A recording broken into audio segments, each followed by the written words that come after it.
The person said that non-essential agencies that are closed and their personnel that are not being paid through the partial federal shutdown should be cut loose. Pushing a philosophical position on big government that is shared by most conservatives in Trump's political party, the unknown author said, the lapse in appropriations is more than a battle over a wall. It is an opportunity to strip wasteful government agencies for good.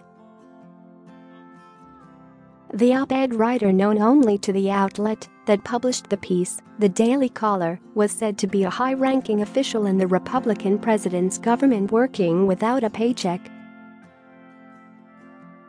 In the essay, the official estimated that just 15% other government employees are exceptional patriots serving their country who deserve competitive salaries. But 80% feel no pressure to produce results. If they don't feel like doing what they are told, they don't, the person wrote. Why would they? We can't fire them. They avoid attention, plan their weekend, schedule vacation, their second job, their next position. Some do this in the same position for more than a decade. The Trump administration official claimed that most government workers in question do nothing that warrants punishment and nothing of external value and are weighed down by layers of unnecessary bureaucracy. That is their workday, errands for the sake of errands, administering, refining, following, and collaborating on process. Process is your friend is what delusional civil servants tell themselves, the person wrote. For government employees seeking to implement the president's policy priorities, the person claimed their time is often wasted preventing so-called deep state actors from derailing the administration's political agenda. Saboteurs peddling opinion as research, tasking their staff on pet projects or pitching wasteful grants to their friends. Most of my career colleagues actively work against the president's agenda, the person claimed.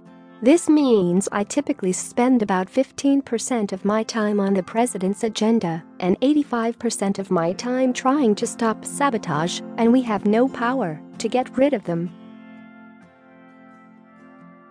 Share this article. Share. The shutdown relieved the official of those lazy colleagues the person said are working against the president or abusing the system.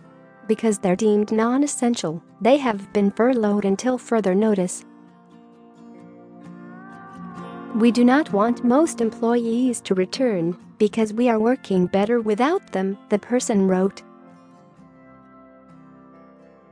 Noting that the plan to close those agencies forevermore is decried by some who say that it's morally wrong to strip workers of guaranteed paychecks, the op-ed writer compared their plight to that of a troubled pet owner mulling end-of-life care.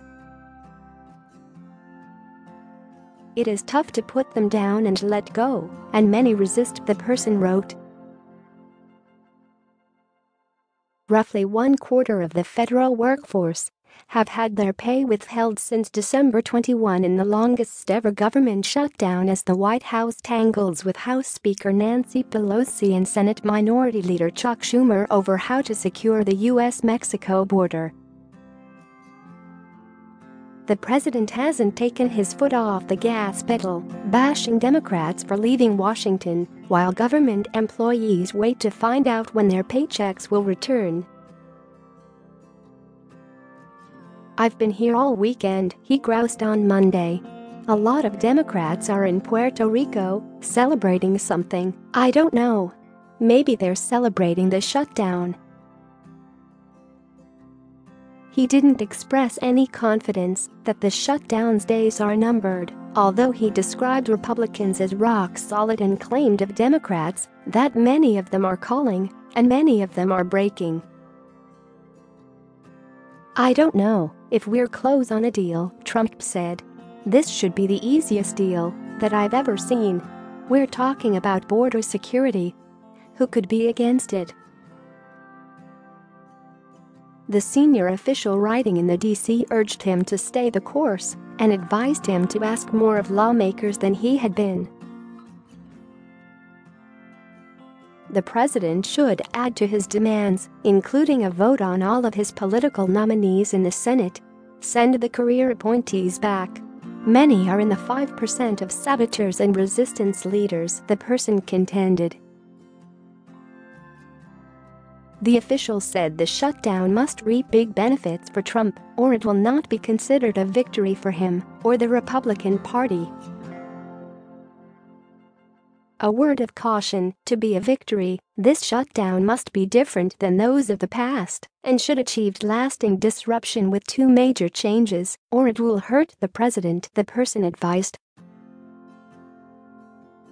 Only the essential federal workers who are not receiving paychecks should get their money until then, the anonymous official argued.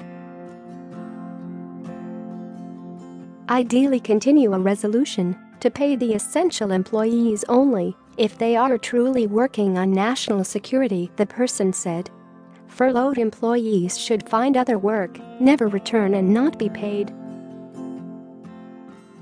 With Pelosi and Schumer standing in his way, a remaining option is for the president to declare a national emergency and use existing Defense Department funds to build his border wall.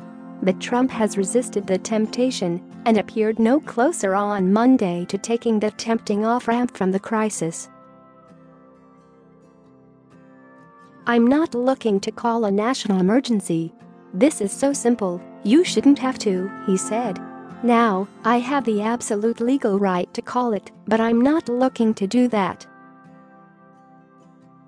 Trump claimed that Democrats are stopping us, and they're stopping a lot of great people from getting paid, many of whom he's claimed are members of their political party. The anonymous official said that the crisis on the border is a federal emergency and Trump should follow through on a related threat to strip nations of foreign aid that are providing the greatest number of illegal immigrants.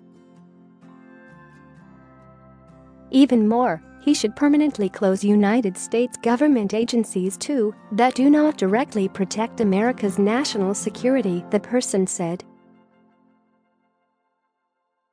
The president's instincts are right. Most Americans will not miss non-essential government functions. A referendum to end government plunder must happen, the official wrote. Wasteful government agencies are fighting for relevance, but they will lose. Now is the time to deliver historic change by cutting them down forever.